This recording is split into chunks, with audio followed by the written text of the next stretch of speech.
Hello and thanks for stopping by. This is a Reckliess Disregard for Gravity for Windows. This particular game I found on Steam a few years back, and I just recently started playing it again. I have to say, it is a fun experience, and I'm having a great time with it.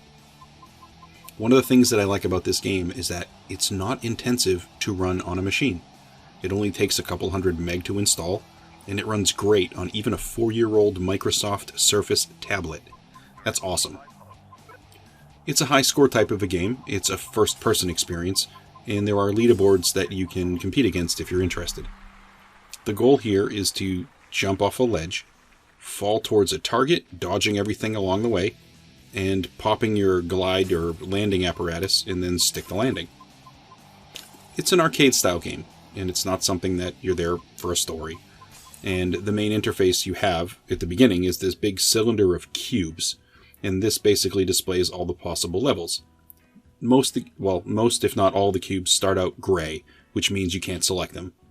Each cube is basically a different level, with a different course and a different difficulty.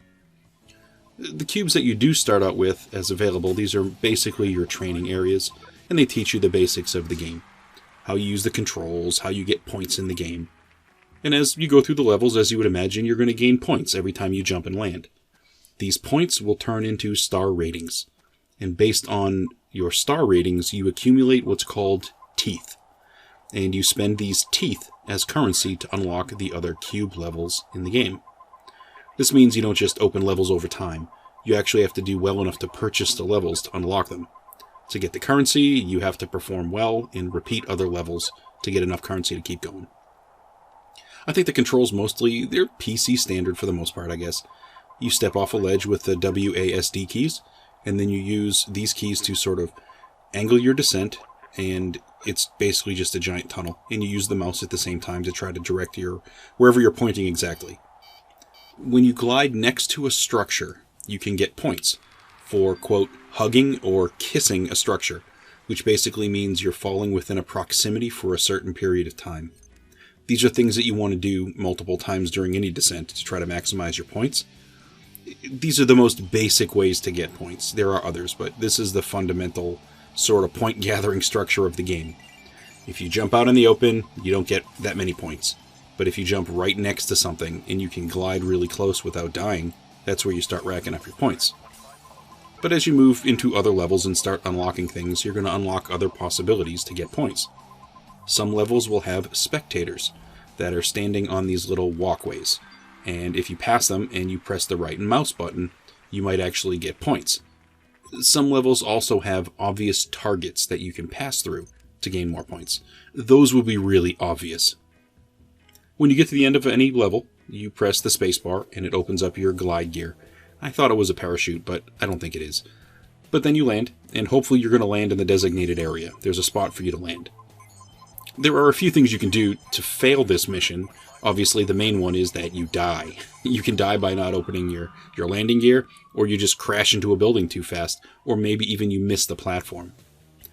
You can also die by running into the side of a structure going laterally. If you're going too fast, you can hit it at the right angle and you can die. It isn't a realistic-looking game, that's not the point.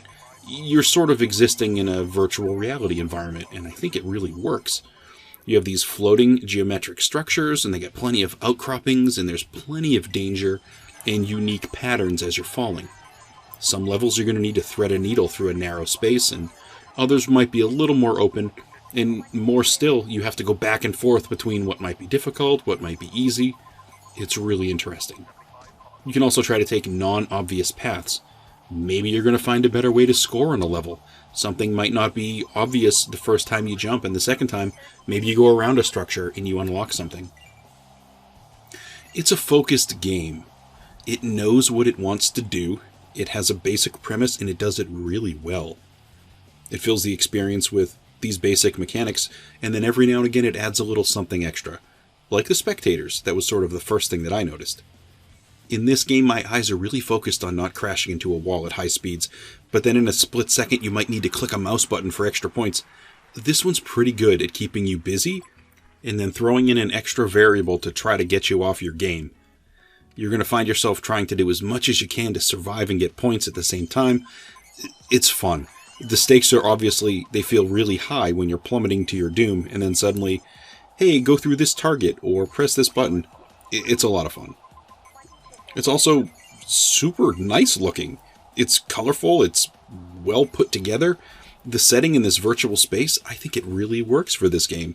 And it probably wouldn't be quite as exciting if this were portrayed as maybe a city or something. I really like these visuals. The soundtrack is also really good. Whether you're at the casual menu at the beginning, or there's some sort of rocking track when you're jumping off the side of a structure, I feel like it's the right flavor of excitement when you need it. And I really admire that. Well, that's all I have today for Disregard for Gravity for the PC. Thanks for stopping by to take a look. If you like this sort of video, please feel free to like and subscribe and all that good stuff. And I hope to catch you on another video.